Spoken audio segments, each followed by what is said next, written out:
Welcome back to Best of the Podcasts, Film Fights with Friends. I didn't know where the fuck you were going with that, man. You didn't know, but that's because we have... I think that's because you didn't fucking know either. It's been a long day, dude. It's been a long day. I am Paul Veracci. And I'm Stephen Kepper, and this is a Film Fights with Friends. Thanks for joining us, guys. Yeah. We have an absolutely awesome fucking episode today. Emphasize on awesome fucking episode because we have Robert Radler, the director of Best of the Best. 1 and 2. Yeah. And 3? I don't know. I thought not 3, but he mentioned 3. Mm-hmm. So maybe all 3. Who knows? All I know is that, like a lot of us that are in the stunt industry, this was the movie that made us want to get into stunts and get into fighting and get into martial arts. Dude, like I told him on the show, like we've had so many guests come through this show that mentioned Best of the Best as an inspirational moment for them. Yep. Dude, and for me too, man, it was that first movie that treated martial arts like a sport. Mm-hmm. And I just could completely relate to it. Like I always tell people, this movie, like people will mention like Karate Kid as a pivotal point for like martial arts if they're from that generation or whatever. But this one for me. Yeah, but the difference was that with Best of the Best, the moves that they did and the fighting, it was fighting. It didn't seem like it was choreographed. Well, that's because you had two brothers beating the crap out of each other. Right. Yeah. But then even in the other fights, like the choreography was brutal, but it was point based, but it was also done in a way where it wasn't the you know, there wasn't a metronome anywhere in any of those fights. In all honesty, there was more of that in Best of the Best too. Yes, absolutely there was. And there was the Best of the Best 1 fights still hold up for me as very authentic. Mm-hmm. Very authentic. Like so good. And me being at that time in 1989, a Taekwondo guy myself, it was just like, oh my God, this is like made for us. Mm-hmm. It was so good. So I can't wait for you guys to hear this episode. And we tell a very funny story in the martini shot that didn't make it into the episode that was shared by Robert with us. And if you're not a paying Patreon member, even if you do it just for the month, it's worth it. Yeah. The martini shot is the Patreon member only content along with our cutting room floor segments. So if you're not a supporter on Patreon, please consider it, because aside from all the other stuff, aside from the swag and the giveaways and the shout outs and all the cool things you can get, you also get the cutting room floor segment, which is very cool B-roll and video that our guests send us that never make it to the final episode. And also the martini shot, which is me and Paul waxing poetic about the interview that we just completed. Mm-hmm. So if you don't want to hear us ramble for another 10 minutes, maybe don't. But hey, if you do, and you want to pay for it. Listen, seriously, you Patreon supporters are the lifeblood of this show. That's what helps us carry through with our day-to-day bills and just, you know, all the little fees that come up with hosting stuff and running LLCs and all that kind of stuff and buying new mixing boards and things like that. So all the stuff that makes this show happen, the nuts and bolts of it, is thanks to the Patreon members. And, of course, our sponsors. Breakfall Studios. Which is us. We sponsor ourselves. You want to rent this place behind us? Hit us up. It's there. Seriously, we've rented to a lot of people. We've had a lot of productions in here. Paramount, FX, Spike TV back in the day when Spike was around. AB or NBC, one of the BCs? We had CBS here. Oh, shit. Yeah, CBS shot here. It was a CB, just I didn't know what order. But there's a reason why I think people like working with us. So if you want to come here and rent the space for auditions or teach a workshop or use it as a location, hit us up for sure. Definitely. And my favorite, Stunt Contact. Yeah, Stunt Contact. You rock. You've supported us from the beginning. Anybody out there in the industry that needs the best breakdown service. It is Stunt Contact. It's obviously the who, what, when, where, and why of the business. It seems like it would be directed solely at stunt performers, but honestly, it's useful for everyone. Mm-hmm. Everyone. If you're a PA and you want to know what's shooting in your neck of the woods, they list every production, whether it's just in development, whether it's in pre-production, whether it's in production, just the whole gambit. And it's so great. I mean, I definitely send emails weekly. But what's even better is if you're a listener of this show, you can get a 25% discount on the daily subscription or a 15% discount off the weekly. If you enter the discount code FFWFPOD. Holy fuck, you got it right. I can read. Sometimes. FF is Film Fights with Friends Pod. FFWFPOD discount code, and you can get those discounts with your subscription. We highly, highly suggest it. If you've never subscribed to Stunt Contact, try it out. If you already do and you're coming up for renewal, use our discount for renewal. You get a cheaper rate, and you'll let them know that you actually listen to us and that their support of us is worth it, you know? But Stunt Contact's great. We love Stunt Contact. And then if you just want to show us out for a little bit of free and not have to pay any money, you can give us some likes and follows and subscribes. Reviews. And reviews. We love the reviews. We'll talk about your reviews. If you have any comments, we'll bring them up on the show. Yeah, absolutely. You can review us on IMDb. That really helps with the search engines out there.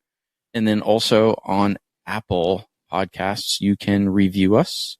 But you can comment on Spotify. You can comment on YouTube, on our Instagram, on our TikTok. Mm-hmm. We love engagement from you guys. We will read them. You heard a whole bunch of, in our last episode, we went over a whole bunch of engagement over the How Not to Get Into Stunts episode. That generated a lot of engagement. Yep. Yeah. So please, if you comment, we will, give you a shout out on the show for sure. Good or bad. Yeah. Or if you watched an episode and maybe you have a question that wasn't answered and you're curious about, a specific aspect of the industry that had to do with it, just ask us, guys, and we'll come back and we'll answer it during a future episode. Yeah. You can email us at fightingwithfriendspod@gmail.com and get on our mailing list as well. And let's get into this episode. I think that's it. We need to bring in Robert Radler right now. Let's go. Dude, Robert Radler, we are so super psyched to have you on the show today. Thank you so much for taking the time to come on, man. No worries. My pleasure. Yeah. I mean, we've had so many guests on the show cite Best of the Best as an inspirational moment for them, myself included, because and me. I was literally at that time in 89 studying Taekwondo, and that was the first martial arts movie that wasn't filled with all the sort of kind of Asian mysticism and, all that kind of hocus pocus stuff. Mm-hmm. And it just channeled the part of me that wanted to be a coach and that wanted to look at this like a real sport. Mm-hmm. You know what I mean? I mean, I'm a kid who was raised on Miracle, watching the U.S. Olympic team beat the Soviets, and it just channeled all this amazing stuff. And I was like, wow, this is really making martial arts real to me. And it hit all the right buttons on me, man. Glad to hear it. My dad was a boxer. And frankly, I was not a giant fan of the Chopsaki movies. I saw lots of them. I don't remember most of the names. But I always loved martial arts in one way or another. And especially, we lived in Brooklyn when I was growing up near Coney Island. And my dad organized all the kids in the neighborhood to have boxing matches. Got us these big gloves, and we'd beat the crap out of each other. And that was my introduction into pugilistic arts. Oh, awesome. And it stayed with me. My dad would watch the fights, in black and white on TV, and I'd sit there with him, and he'd talk me through it. And so when Phillip Rhee came along, I really jumped at the opportunity, even though, I wasn't a martial arts expert. What made it possible for me to make this film was that I had been a director and an editor for years, and my editing skills enabled me to capture these fights the the way they need to be captured and know when to move on to the next scene because I had the scenes in my head. Well, it was really great. I just want to say, because you just went into the way you were shooting the fights, and Steve and I were actually talking about this. We loved the way that these fights were shot because it's so not often, even now when you watch action movies, that the hit from kind of start to finish is the center of the entire shot. There's no kind of magic to sell a beginning and an end to have an entry look cool. It's just a straight strike, and the way you work the camera to just make it work from beginning to end was kind of just wonderful and had never really been seen before. As they were all just kind of like into the more of the sequence of all of the moves, the ha ha ha ha ha ha ha, and going through it. So I just loved the way that watching this fight was kind of also seeing a fight like that from the first. I mean, and the camera was so mobile. To me, the camera was so mobile. They were so big back then. How do you get it in there? These fast zooms and these fast pullouts, and it was amazing. I'm glad you mentioned that because, there were no GoPros. There was nothing portable. Mm-hmm. Yeah. What it was I would shoot masters of the fights, from 2 or 3 cameras usually, but focusing on one master shot, and then gradually go in tighter and tighter and tighter. And the guy who made this possible was a guy named Jerry Watson, who was our camera operator for some of this. Jerry got many black eyes. When you're doing those point of view shots, when you're in a fight and you're fighting with real fighters, he had no fear. He'd get right in there, and very often his camera would get kicked. And when that would happen, it would kick him in the eye. So he spent much of Best of the Best 1 with a black eye. And when it got better, we did it again. Especially with the Rhee brothers, because keeping up with them must have been insane. I can't take too much credit for some of the elements of the fight because the Rhee brothers are extraordinary. They're extraordinarily disciplined guys, whether it's fighting or other aspects of life. It was great to work with those guys on my first film. And they are the brothers, and they've been doing it together. You know what I mean? The two of them. Yes. So they probably had a rhythm and a touch. They're dance partners. Exactly. Like no other, right? They probably could shoot stuff that only the two of them could shoot so closely and so perfectly. And there were times like in Best 1 where Simon actually kicked Phillip in the face. I mean, on purpose. Yeah. There's a shot there where Phillip's head turns around and the sweat flies off his hair and all of that. We actually set up for Simon to kick him in the face. Now, most actors don't do that. And most actors can't do that safely, but these guys were so accurate. It was extraordinary. When Phillip first came to me, he showed me a TV show he did where he was demonstrating his accuracy with a blindfold on. He could punch a half an inch from your nose. And he was so good, and they were so practiced. What I didn't know is they could also act. Right. So, I can't take too much credit for the fights because they really choreographed them. What I did is I set them in locations, I set the shots, and I made the shots work. I made those hits read, but that's not all my fault. The stuntmen that the Rhee brothers brought in were really good guys, like Kane Hodder and guys like that, the guy who played Jason in those horror movies. Really great group of guys and made my life easier. I mean, you had mentioned that you had watched like prior like martial art movies and things and didn't pay too much attention, but I'm curious because this was that finale fight especially was so, at least for me, it was so different than what was typically out there. Was that just a function of you not paying attention to what was done before, or was that a function of you not wanting to do what was done before? Not wanting to do. Nor did anybody else. We all wanted to make something closer to an A movie. Mm-hmm. But I also studied things like Raging Bull and Rocky. I mean, had it not been for Rocky, this would have been a gigantic hit, I think. Right. But, looking at the shots in Raging Bull, if you study that, I think you'll see it reflected in Best of the Best. Interesting. And I tried to take it to the next level if I could, but they had a lot more time and a lot more money. Sure. Nevertheless, I think we got the fights about as good as we could have. And what was funny is with all the lighting we did for the final fights and Best of the Best, I think we're in the Patriotic Hall in downtown LA where they used to stage the Olympics, I think. The shot that really sold it all is when we turned all the lights off and only used a follow spot for the final kicks for where Phillip doesn't kill Dehan. Right. And that made it very, very dramatic. And that was our DP, Doug Ryan's idea. I might say something about him. Please. Yeah. Doug Ryan is a good buddy of mine. He's surfing in Hawaii right now. He was the camera operator on Apocalypse Now.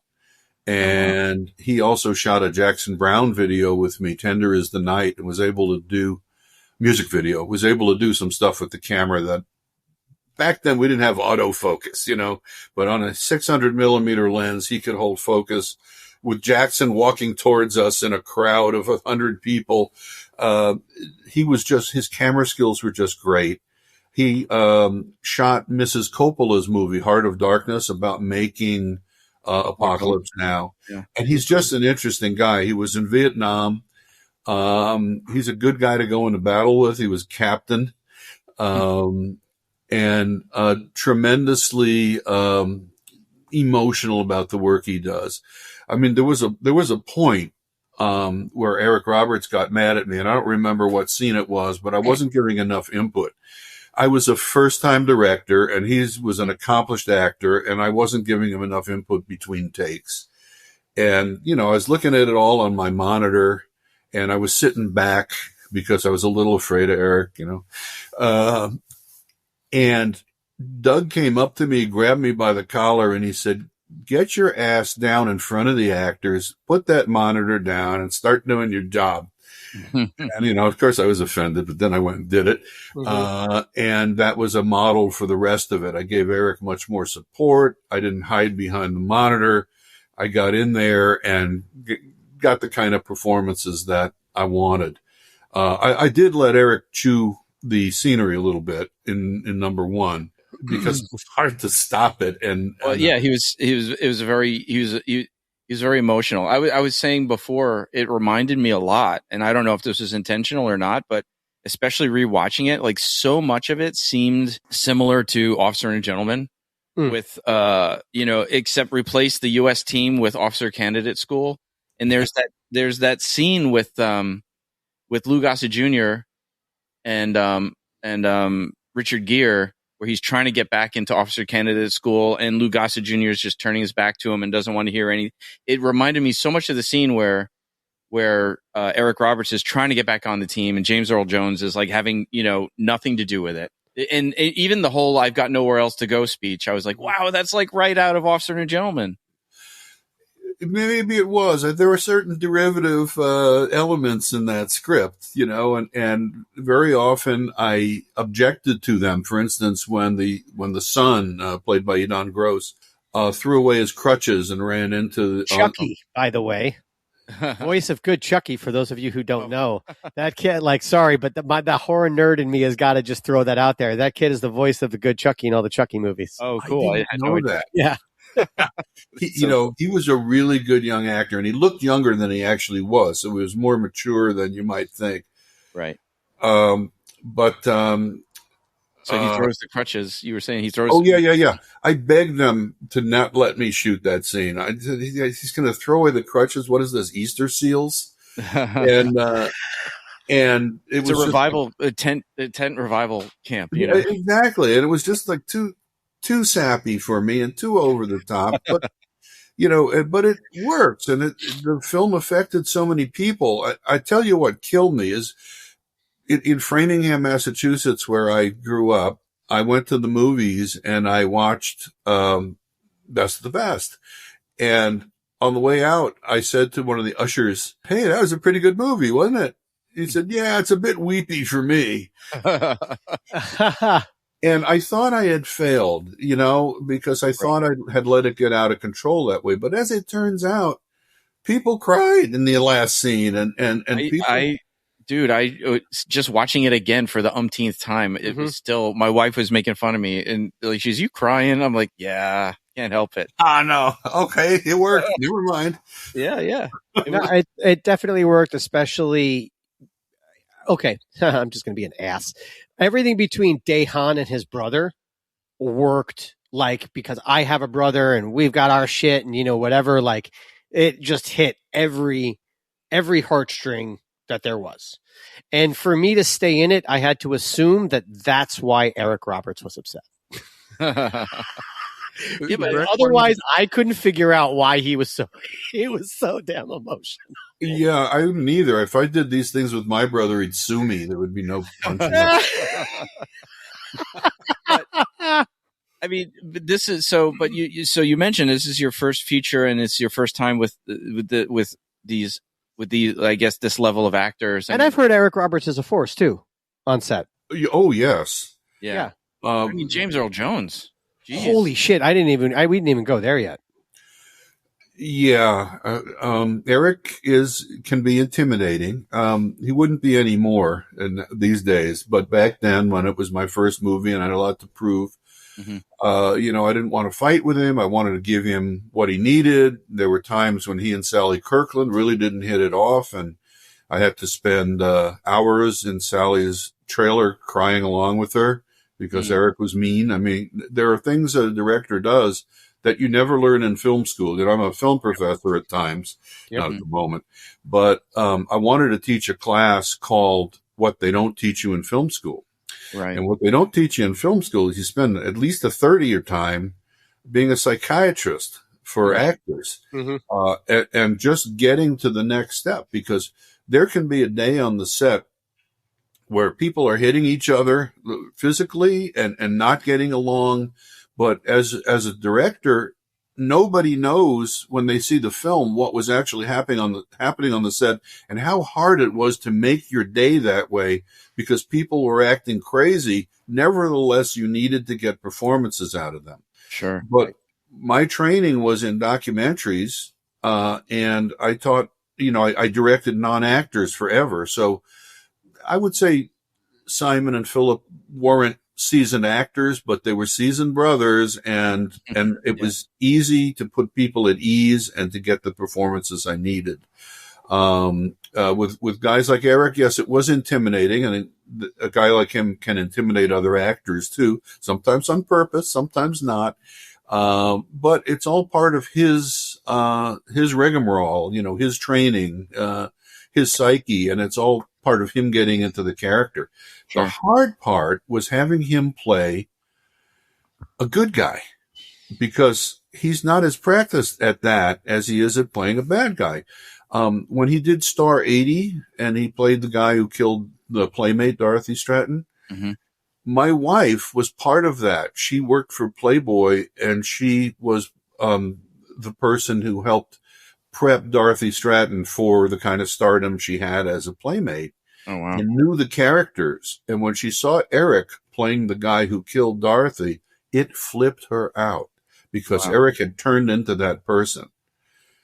Getting Eric to play the father of a young son just learning to ride a bicycle wasn't hard, but that's not his go-to place. Right. So it was kind of an uphill battle a little bit, but we got there. So you mentioned it's also I feel, at least when I've done stuff on film, when showing anger is a little bit easier than showing compassion, empathy, and all of the things that go involved with being a father. That shit's got to be hard to do on film. And especially when you're not a father. If you are a father, you just use your own experiences to fall back on. Right. But this was different. But, we got there. He's such a good actor in that you could give him anything to play and he could do it. So now on that, there are also other actors who work a little bit differently, who say that when they show up on set, the director should only be telling you to stand here, stand there, and stand that. They shouldn't be telling you how to play your character. That's part of your job, and you should come with that. And if they want a little bit of an adjustment, did you work with anyone that was kind of on that other side? On that, and was it kind of weird to play two parts, to play two people when you talk to different? The actors only read their own roles. Mm-hmm. They read a script; they don't read the other roles. I'm exaggerating, but not really. Right. So, left to their own devices, most actors individually lose the bigger picture. Mm-hmm. And if a director just lets them go off and do their thing the way they've done it before, that actor may not understand what the director is looking to do 4 scenes from now. So once you let an actor do his or her own thing, if it's wrong, I mean, you want them to do that, and you want as much input as you can get from them. You want them to feel comfortable. You want to answer their questions. But if you let them go off and do their own thing, you lose control of the production. Mm-hmm. And I got to tell you, on every film I've ever done, and I mean my features, but also every other film I've ever done, there's somebody who wants to be the director that's not you. So sometimes you have to take a stand. I had to do that with Treat Williams at one point. He was giving me a lot of trouble, and I had to finally kind of put him against the wall and say, look, if you want to direct this, I'll just leave. And you'll be left to your own devices. But, you have to let me do my thing. And here are the issues we need to resolve. And he was great. He was a real pro. He came in the next day and started saying, hey, I'm with you. I understand it's a director's medium. And he started carrying cases around and helping us move from location to location. But you have to stake out your claim to be the director, or somebody else will, and you lose control of the show. And it's so funny that, you hear, you listen to other interviews with other people and other actors. I'll just say, I think this one was with Benicio del Toro or whoever, and they were talking about reading the scripts and shooting out of order and saying that that's the way Hollywood works. And if you kind of want to be prepared, you should read the entire script. You should read everybody's role until you're able to read your role and know what they're doing while you're reading your role. And then you can shoot anytime, any point, anywhere, and you're ready because you know exactly where you need to be at every point in the script. Yes, and a lot of actors do that, but a lot of them don't. And so it's the director's job to say, look, the reason I'm asking you to act exactly the way I'm asking you is that 4 pages from now is when you da-da-da-da-da-da-da. And they go, oh, I didn't think of that. And that's what a director's job is. Having said that, or it could be the opposite where you're like, no, you can't act like this because 3 pages earlier, you just lost this person. And now you're here and you're just like, blah, blah, blah. Exactly right. And shooting out of phase, out of order always made me crazy, but that's the way it happens. My training was the Power Rangers. We would shoot 4 shows at a time. They call them clusters. I call them something else. And they'd shoot 4 shows at a time, like you'd shoot towards Zordon. 4 separate shows. The actors would just change their costumes, and then you turn it around and shoot 4 shows in the opposite direction. You never knew what show you were in or where you were, but you had a really good script person to walk you through that, because you can't possibly be directing and blocking and setting shots and also remembering which episode it was. So, and then they also cut training. Didn't they cut other episodes of other Power Rangers into the Power Rangers? Yeah. Wasn't it like the editing process was 2 shows, right? It was a Japanese show. Yeah. The monster stuff they shot in Japan. They sent it over here, and we essentially wrote a show around the existing monster footage. But we had the monsters too, and so we glommed on to what they had already shot, which is why they feel a little disjointed at times. And what they really are is commercials for the Zords that they were selling to people like my son. Yeah. By the way, my son was a little guy when I was directing Power Rangers, and for about a year he thought I was the coolest dad in the world, because I'd take him to the set and put him in the prop room, and I'd let him into the monster costumes. And one time he was standing there playing with some of the props, and a python wound itself around his legs because gosh. there was a live python in the prop room that was about 12 feet long. Oh my god! I'm thinking about that scene with Bobcat Goldthwait in One Crazy Summer when he gets in the Godzilla suit and the guy throws the cigar in there and he just like Yeah, not funny. I mean, that's a real fear. Yeah. Shows like that. But you mentioned that you taught you've gone and taught what they don't you wanted to teach or what they don't teach you in film school. But you went to film school or you left film school. I read somewhere you were at NYU, correct? I was for a semester. Oh. It was a terrible time for NYU. The homeroom teacher, for lack of a better thing, her credentials was I think that she had adjusted Barbra Streisand's collar once. Oh, gosh. Which was not impressive to me. I wasn't learning a damn thing. I'd already made a feature-length Super 8 sound movie. But you could make the tie and the buttons line up. Yeah. It's not easy. And the other thing was the camera teacher at NYU at the time, they had like 2 cameras for 300 students. And I said, why don't you get some Super 8 cameras or something, which would be the equivalent of just shooting on your iPhone at the time, Sure. And so that we can all shoot, not just wait for a camera and have it for 6 hours. Right. And the camera teacher got mad at me. And when he saw that I could load an Aeroflex S like in 2 seconds, he goes, why can you load Aeroflex S? How do you learn this? And it's like, it's not hard, man. It's like, I was not having fun at that school. And I did one very surreal, sexually symbolic movie, which I hope nobody ever sees. But I will share with you two. But I just wasn't learning anything. And what happened was in homeroom class at NYU, the teacher said, would anybody like to do an after school job for a very noted New York documentarian, a guy named Gene Searchinger, who became my mentor. May he rest in peace. And 42 hands went up. We all wanted that job. They sent me and Marty Brest, you don't remember who he is, the very successful director, to meet with Gene. And Gene really liked me, and he said, Jesus, I wish you weren't in school. I could use you full time. As it turned out, Gene had spent the last 2 years unemployed looking for work, and now he had 6 documentaries to do, and he really needed help. And he said, boy, if you could work full time. And I said, I quit film school. I went to work for him. I learned more the first day I worked for him than I learned in a semester at NYU. Yeah. And as it turned out, the head of the NYU Film School at the time and I were working as equals on a set a few months after that. So I think I did the right thing. Seems like it. I did the same thing. When I found out I had enough credits to graduate and I had my internship after school, I just left school and took my internship as a full-time job. Yeah, I didn't see that going anyplace. And I think the school has gotten much better since then, but when I was there, not great. I mean, that's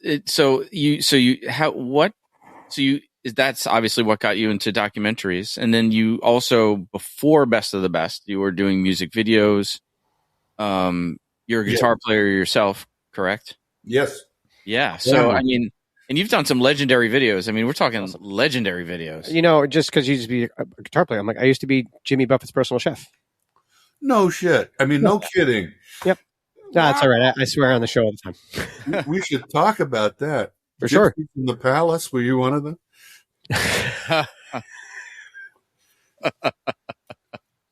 Love to hear the stories. I miss him. Yeah, me too. He was a really nice guy. Yeah, Paul, you were living out at his place out. Yeah, I was living with him and his family out in Sag Harbor. Yeah.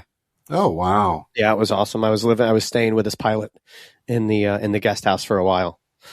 That is terrific. What a life experience. You need to write a book.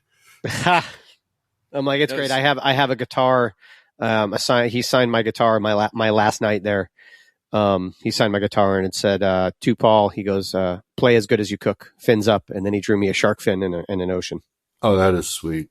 Yeah. Wow. I knew you guys would I knew we'd come to this moment in this show when you guys would connect on the music. And one of my really good friends that is Derek Trucks and Susan Tedeschi, the Tedeschi Trucks band. He's their head sound engineer. Oh man. Yeah. Those two are beyond Amazing, right? Yeah, I wish I had them in the film, but Those are the other two signatures I have on my guitar. I could have had BB King, but I was too intimidated. I read an interview with you talking about Turn It Up, the documentary, the electric guitar documentary, talking about getting to hang with BB King. I'm a huge blues fan. I grew up playing in blues bands like through my youth and all the way through grad school. I play piano. And BB King, one of my all-time, everybody's all-time favorite, but I remember getting to see him at the JVC Jazz Festival back in like 85 or 86 or something. He's just such an amazing personality just to see on stage. I can't imagine getting to spend time with him, talking with him, and just being in the presence of whatever, that enigmatic personality had to offer. Yeah, when you meet a great person, it stays with you, and it doesn't matter if it's sports or guitar playing or politics. You can just tell there's something special going on there that transcends explanation. And my time with him was extraordinary. I don't know if you want to hear this story, but I'll tell it as quick as I can. Oh, of course we do. Yeah, we want to hear it for sure. I should have known that. I was told that he would be at the Chumash Casino, which is kind of near where I live, about an hour away. But I would have 20 minutes with him and not a second more. They would drag me out of his bus at 20 minutes and 1 second. I would be physically extracted from the bus. And I was also told that his handlers were really pricks. So I expected the worst. And so I went into that, not expecting much. And they also told me, you're just going to get the same interview everybody else gets. He's interviewed 10,000 times and you're just going to hear all the same shit. So I decided to do something about that. And before I interviewed him, and this is a good lesson for directors, I read his autobiography. And I learned some personal things. And what I'm about to tell you is his words, not mine. I didn't make up this off-color story.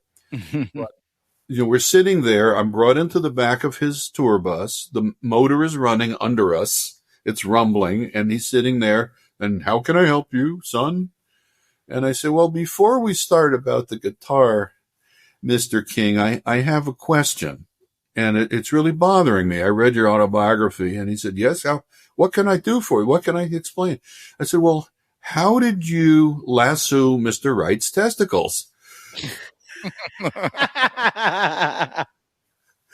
And he looked at me with this quizzical look on his face. And then his mouth began to smile. And then he started to laugh. And then he started to belly laugh. And then he held his stomach. And then he fell over on the couch he was sitting on. And I had him. I got an hour and a half of an interview, and we talked about everything. And in fact, if you buy the Turn It Up DVD, which nobody does anymore, or Blu-ray, there's a second disc, which are my extended interviews with the stars. I just had to do that because otherwise they'd be lost to history. And essentially, I'll say this real quick. He told the story of a suitor who would come to visit his mother. And his name was Mr. Wright. And every time he came to visit, he'd kick the cat. And they all loved the cat and they hated Mr. Wright, all the kids. and he'd sit there and he'd woo the mother. And so BB decided he would attach a fishing line to the cat and the other side to Mr. Wright's testicles. And that when he kicked the cat, that he'd get the surprise of his wife. And I just couldn't understand how he could do this. So he explained it to me. He said, Mr. Wright was a sharecropper. He had bad pants. His junk was hanging out below his pants. Oh my! And he had no underwear on, and he was sitting on a cane chair that had holes in it. So that they were hanging down. It's like the scene from Casino Royale when he was smacking his nuts with the fucking thing. Oh my God. Now I'm going to cry. Anyway, He, he explained this to me with a straight face, very technically, and he said, "I crawled under there. It was a thin fishing line, and I tightened it up, and he got the surprise of his life." Now, who the hell knows if this is true or not? But for the rest of that interview, his handlers kept coming in and saying, "The band is playing on stage, Mr. King," and he would shoo him away. And they vamped on stage for like half an hour before he got out there. We were having so much fun. Oh my God, that's hysterical. That's funny. Directors, do your homework. Do your research. Yeah. Prep. Dude, my brother told me this story one time about his buddy hitting himself in the nuts when he was wearing corduroy pants and he was trying to light his fart on fire, and he lit some of the fibers in his crotch, went up, and he freaked out and he was drunk. So the first thing he did was slap out the fire. And he just cracked himself in the nuts. I don't know why this nut shot discussion, it is reminding me of the scene in Best of the Best 2, right? Where Phillip Rhee is about to get his neck cracked. Oh, yeah. And he sees Tommy, I guess coming through the broken window, and then hits the bad boss in the nuts to escape. Yes, whatever it takes. But nuts. The person who had the hardest time is poor Simon Rhee. In Best of the Best 1, you remember the scene where we go to Korea and he's in such a under the waterfall? In the waterfall. That waterfall, it was 33 degrees.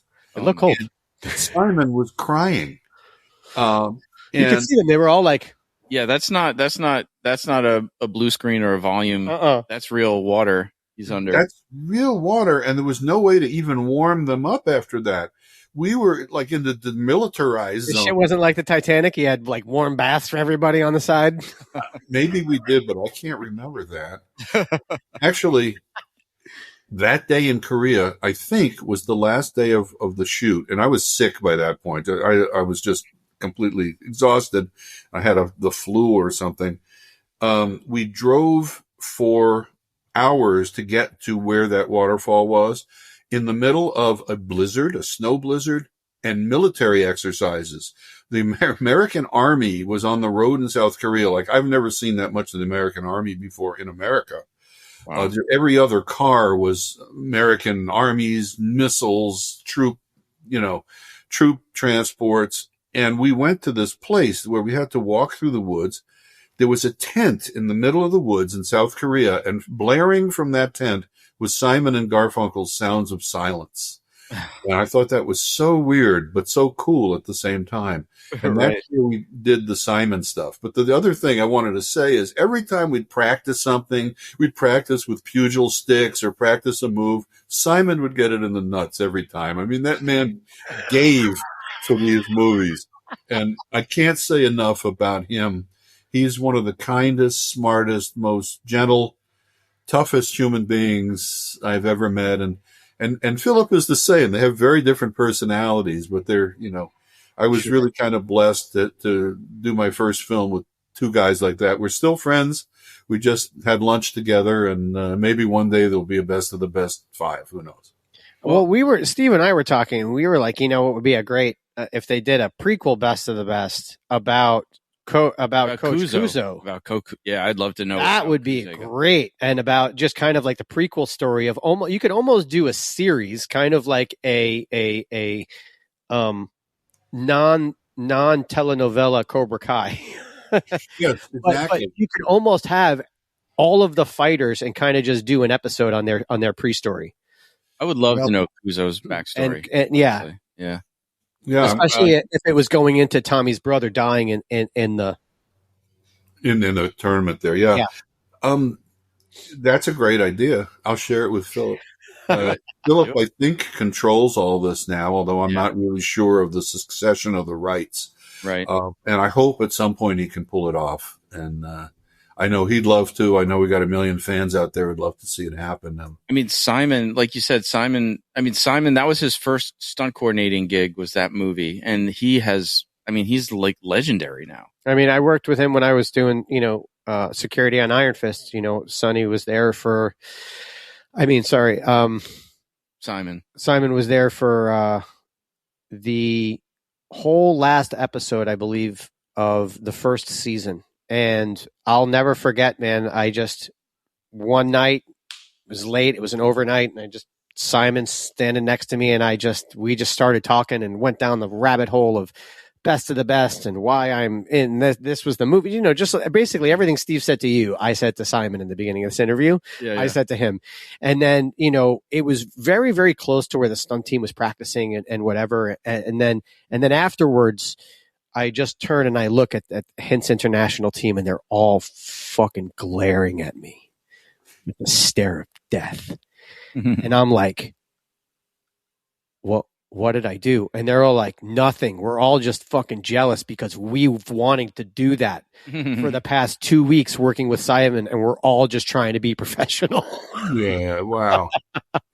No, I mean the guy's legendary, and James Lew too, who is on the Korean team. I mean, he won the Emmy for stunt coordination for Luke Cage. Yep, I just saw him too. We went to a Chicago tribute band concert that Simon invited me to. Phillip was there, James Lew, and it was really nice catching up. It was a Russian Chicago tribute band. Oh, wow. Don't ask, but they were great. They're probably better than Chicago. Yeah, James is another great soul and another super talented guy. Wouldn't it be fun to work with those guys again? Oh, heck yes. That happens. And another thing that Steve and I noticed was Chris Penn. First of all, I mean, I gotta just imagine you probably have great stories working with that guy, because from everything that I've heard about working with him, he's a piece of work. But one thing that he and I noticed is that from Best of the Best 1 to Best of the Best 2, as Steve and I are coaches, right? So we notice a lot, and it looked like he kept training. He looks from Best of the Best 1 to Best, because when he's just sitting there in the opening scene in the ring and he's just doing a little shadow boxing, he looked so much better just in that little shadow boxing scene than he did in almost all of his scenes in Best of the Best 1. And I was like, there's no way he stopped. I was like, that's awesome. He looks so comfortable in his body. He looks so comfortable, in those scenes, yeah. I think you're probably right, but I really don't know the answer to that. Yeah, he was easier to choreograph, I think, in number 2, maybe because he was more used to it. I mean, he was an unlikely fighter to fight in and he was kind of pudgy on the first one. He didn't like to actually read the script the night before and learn the lines. He liked to make them up on the set, for which I got in a lot of trouble. Basically, the executive producer called me in and said, I saw the dailies yesterday, and Chris Penn didn't say any of the words in the script. I said, yes, but he said words. I said,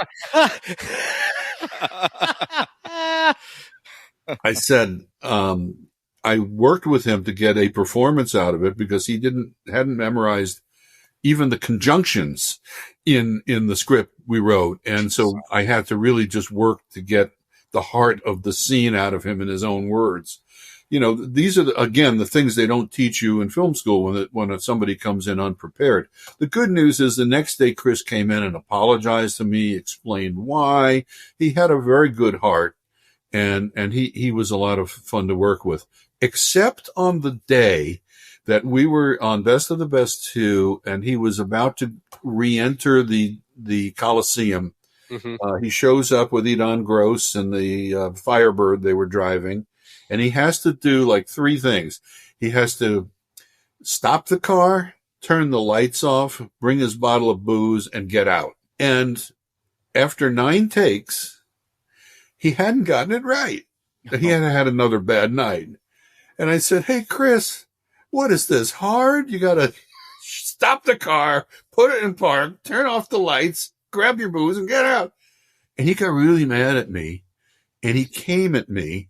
And we're in an alley in Las Vegas, okay? And he started yelling something like, I'm a puncher, and I'm going to kill you. So, oh my gosh. So the rumors about Sonny are true. Say again? Said the rumors are true. Oh, they are. I mean, there'd be days he'd be perfect, okay? But there'd be days, he had a big night, like this one. And I took off down the alley, and he took up after me yelling, I'm a puncher. And the rest of the crew took off after him to prevent him from killing me. Oh my gosh. That must have been quite a scene, and I wish somebody had been filming that. Speaking Right? of, Isn't that story that they had security on Predator, on the set of Predator, not for for Sonny Langham? for Sonny to keep to keep everybody safe from Sonny. They had somebody walking around. I don't know if that's a real thing or if that's a rumor, but I know I've heard it a bunch of different times on a few different things that they basically were like, the only way we will let you hire him is if you let us have a security guard walk around with him to keep everyone else safe. I can transition from Chris Penn into Sonny if you'd like, because Chris Penn saved my life at one point with Sonny. Let's do it. Let's go there. All right. I don't think anybody's ever talked about this shit before, but on the first day of Best of the Best 2, we all showed up in Boulder City, near the Hoover Dam. I love Boulder City. Shoot our first scene. I love the Boulder City Diner. They make the best vanilla. Well, we were at the hotel. And we were having lunch. We had just all got there. And Sonny grabbed me by the butt and was messing around with me. He was very strong. The guy was like 6'8". He's got me by the butt, and I'm trying to pull away. And there's two church ladies at the next table looking like, what is happening here? And Sonny is like coming on to me in the strangest way I've ever experienced. I don't know if he was serious or what, but he's got me by the butt, and I'm trying to, get away. Wow. Chris Penn walks in, sees what's going on, and takes control. He got right between us. Sonny let go, and Chris took the brunt of the rest of the problem because that's funny. In the van on the way from the airport to the hotel, one of the crew members, who was like a major crew member, had uttered a whole series of anti-Semitic statements, which gave Sonny a chance to drink and to get really bent out of shape. So that Sonny I was encountering, which the first time after casting that I saw him, was very bent out of shape because he was Jewish. He was the world's largest Jewish 6'8" Indian. I had no idea. He married a Jewish woman and converted. And this made him crazy. So he started out in a bad mood. But mostly I had a blast working with the guy. He and I had a simpatico. We'd joke and we'd fool around, but he was a good actor. The problem came in his climactic scene in Best of the Best 2. This is the scene where he ends up getting shot and falling over the car hood. Yes, exactly. Hand getting that was awesome, by the way. The fingers getting shot off. Probably Simon's idea, that one. But yes, he had to run towards camera and take like 9 or 12 squib hits. It was while climbing over the car. Yeah. Yeah. And, those hurt. They're dangerous. And he was supposed to hold his rifle out in front of him and run, but they take off, the squibs blow out towards your hands holding the rifle. And honestly, he was afraid. He was afraid to take the squib hits. And this is, he couldn't say that because he's just too macho, I can't fault him. I mean, come on. Yeah. I mean, I remember just real quick, the first time when I was in doing Krav Maga training, and they held the gun down range and had us put our hand over the top of it so you could see what it felt like if you're trying to grab a live weapon. And I remember, man, my butthole was clenched so tight the first time I put my hand over the weapon and they were going to pull the trigger, man, and I didn't feel a fucking thing. It was so not. No, but I'm just saying the anticipation, and then it was nothing. It's like, oh. But if you've never done it before, like we've done so nerve-wracking. It's scary. There's a lot of stuff that we do that's frightening that people won't admit that they're nervous. Yeah. And it was a lot of them. It was all the way up his chest and all the way up to I don't know where. So he started telling me, look, man, I'll take 3 hits, but I got to hold my hands like this.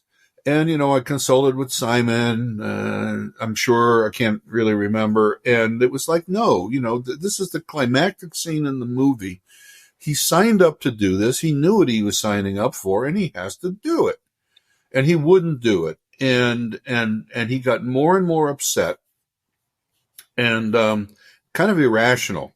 So I called Marlon Staggs over, who was our very capable line producer, and I said, I'm about to yell for the first and last time in my career, by the way, on the set, and throw my coffee. So I went back out there and I just yelled, fuck it. We're cutting this scene out. Fuck you. And I threw my coffee in his general direction, in Sonny's general direction. And I had told Marlon, I'll meet you out behind the barn after I do this bit of acting. And I went back there, and Marlon came back, and I think he said something like, he's already changed his mind. and I won. He decided to do it, but he was mad as hell. And that night at about 1 a.m., getting my precious sleep in Mojave, I think it was, where the train went by every 30 minutes and blew its horn for about 10 minutes. Nobody slept for 2 weeks on that show in the desert. Like my cousin Jenny. Yeah. All of a sudden, in my hotel room, somebody is pounding on the door with all their might and yelling, Bob Radler, you fucked me. And I can see out the window who it is, and that every light in the motel court is coming on. And he's beating on the door so hard, I think he's going to break it down. So I pick up the phone and I call Phillip.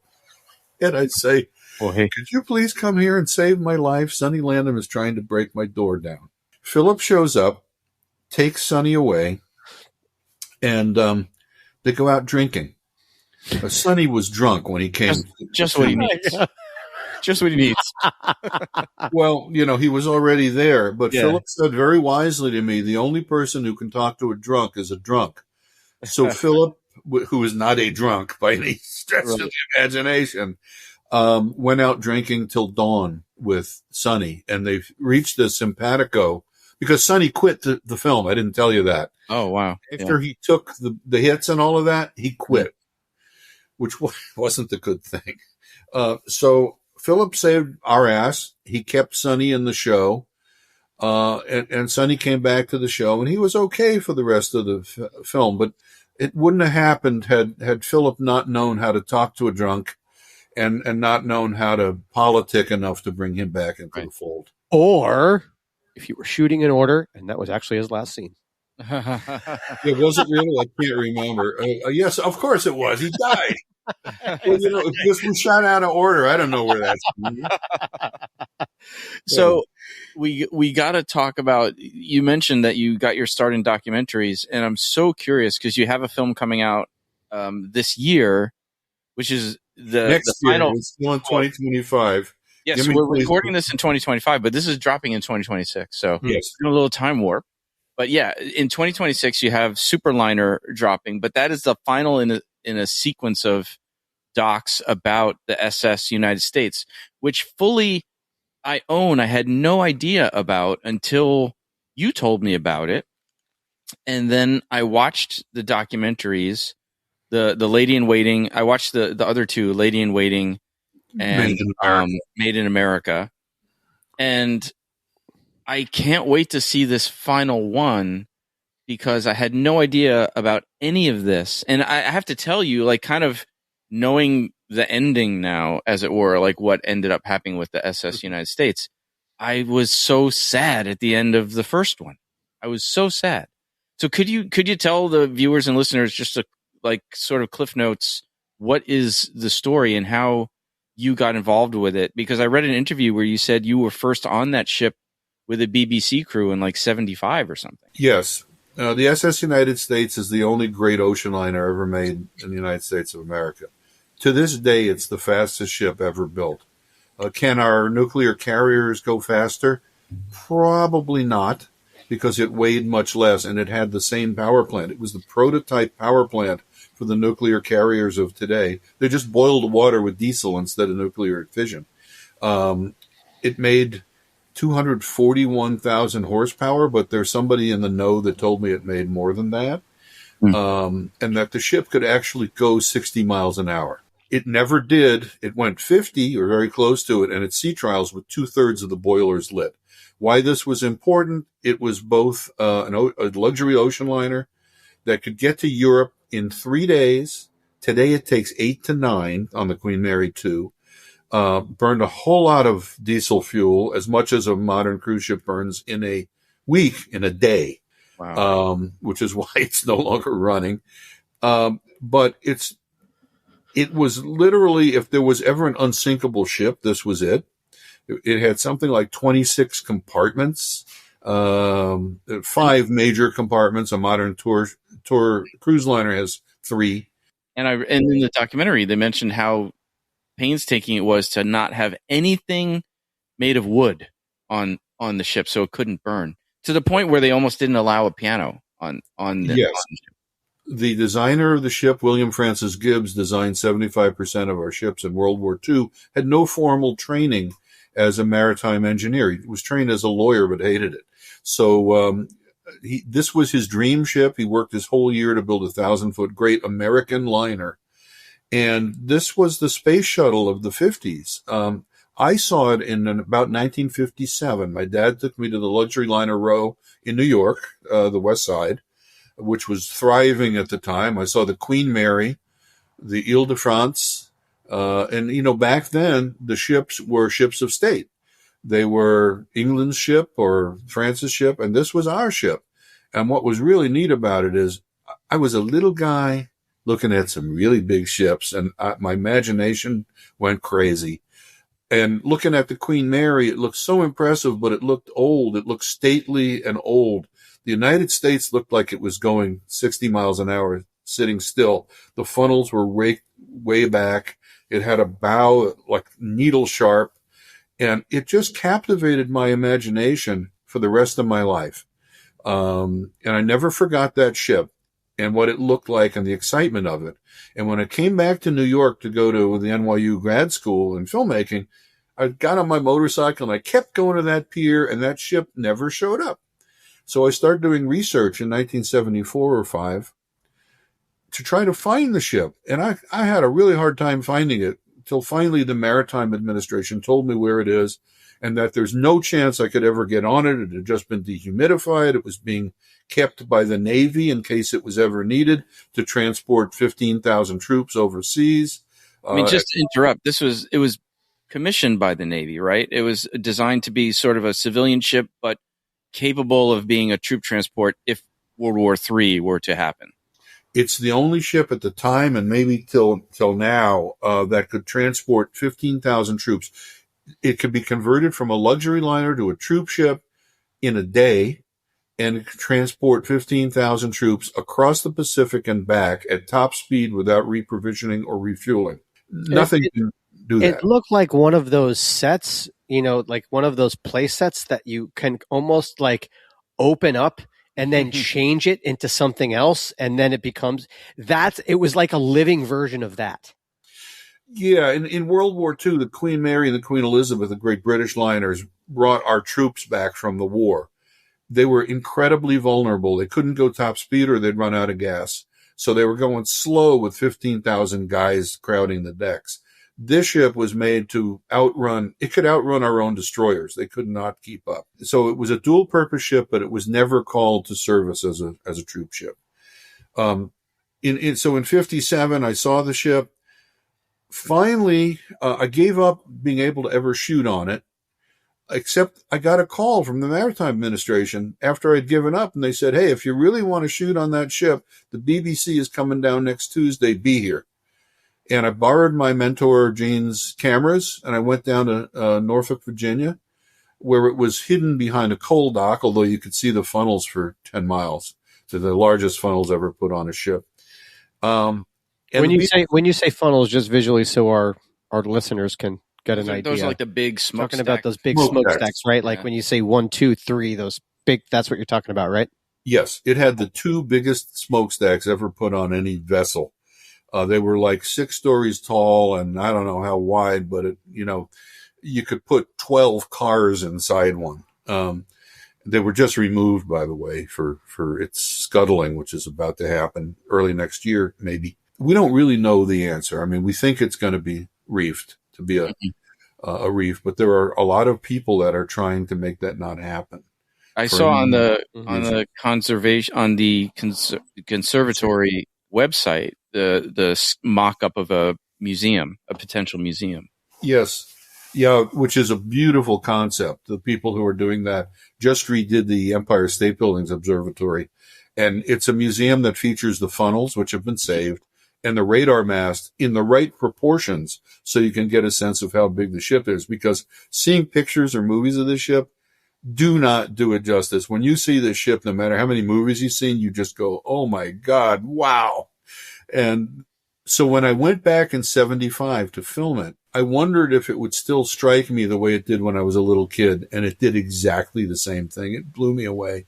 And so I followed that ship for my whole filmmaking career. I thought I was the only person on earth that remembered it until the internet happened. And I met Mark B. Perry, who's an A-list TV writer in LA, who's a bigger ship geek than I am by a lot. In fact, his house is so full of the artifacts from the ship. If his house could float, we wouldn't have to do anything with the ship.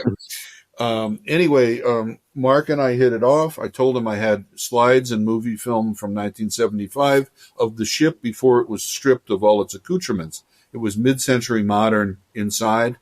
And he wanted to see that footage. Turns out my mom threw away the footage because it somehow was bothering her in the basement of her house. But we kept the slides, and they are in the films you've seen and will be in the final film, Superliner. So this is basically a lifelong passion project for you.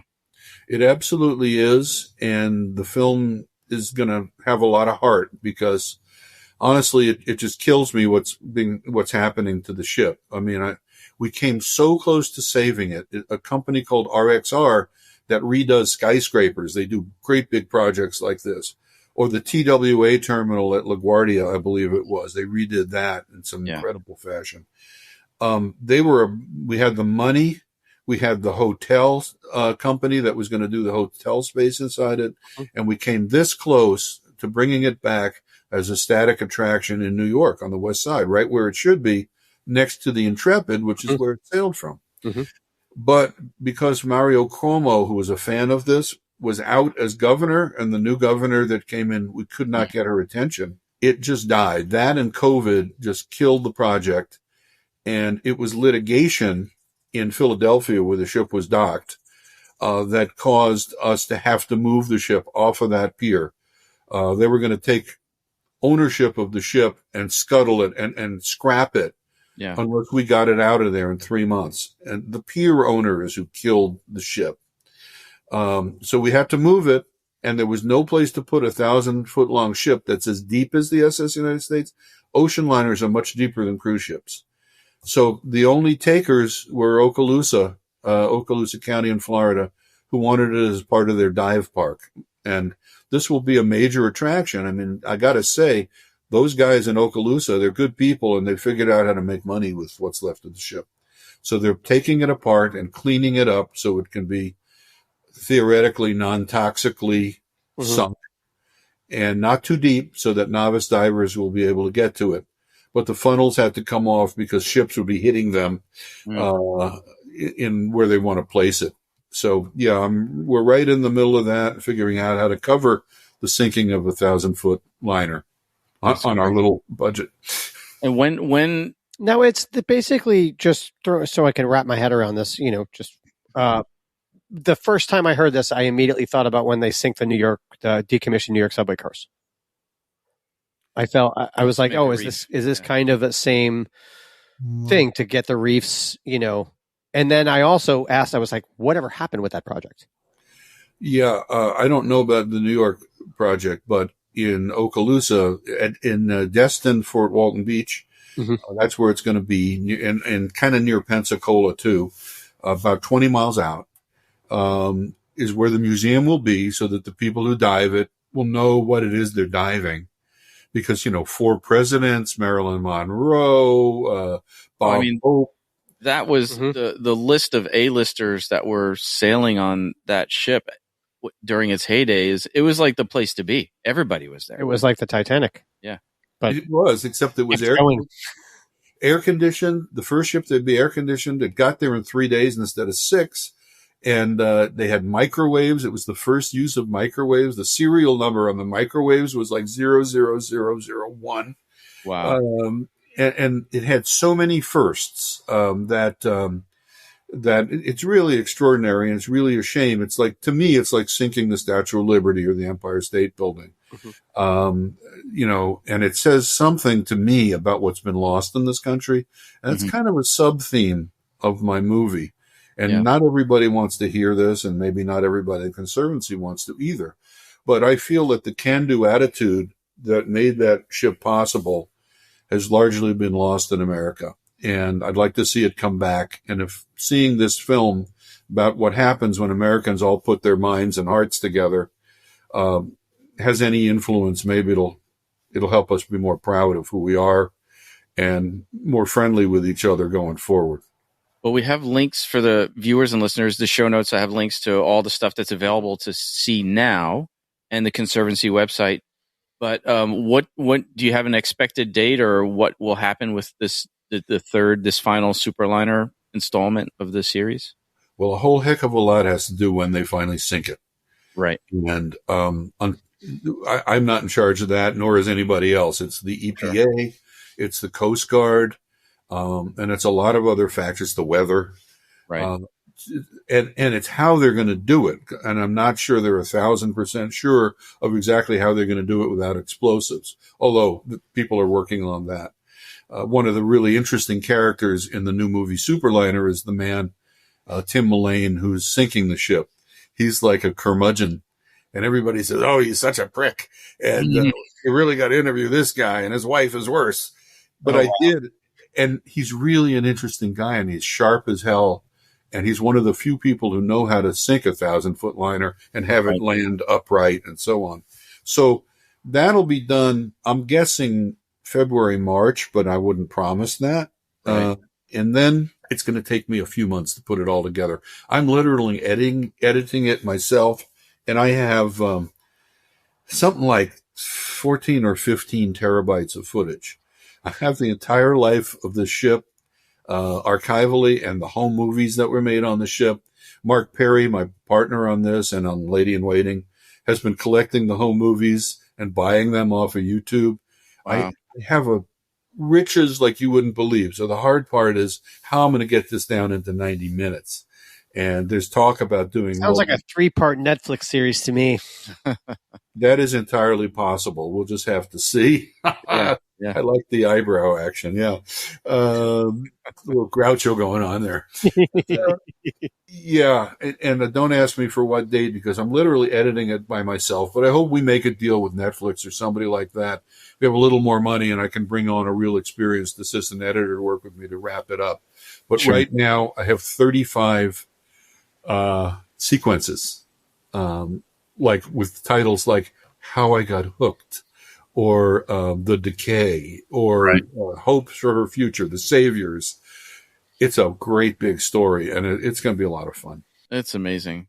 Dude, I'm so glad that you answered my LinkedIn request, and I'm just really super honored to have you on the show, and it's just been great, man. Thank you so much for coming on. This was awesome. No worries. This shit is fun. Yeah, it is. Dude, some of the stories, hysterical. Right?